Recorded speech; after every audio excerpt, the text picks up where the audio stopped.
السلام عليكم. ورشة الحسنية، صيانة الأجهزة الكهربائية والمنزلية. صيانة غسالة سامسونج فول أوتوماتيك جانبي. مثل ما تلاحظون الجهاز تم تفسيخه بالكامل. تنظيف للحوض. مشكلة بالكارت مع عطل فيها الواتر بامب.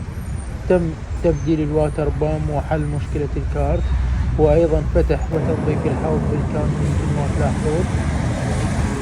بعد ما اكتمل الجهاز عندنا ما في اي مشكلة، شغلنا الجهاز وفحصناه تأكدنا من عنده الجهاز شغال ما في اي مشكلة طبعا.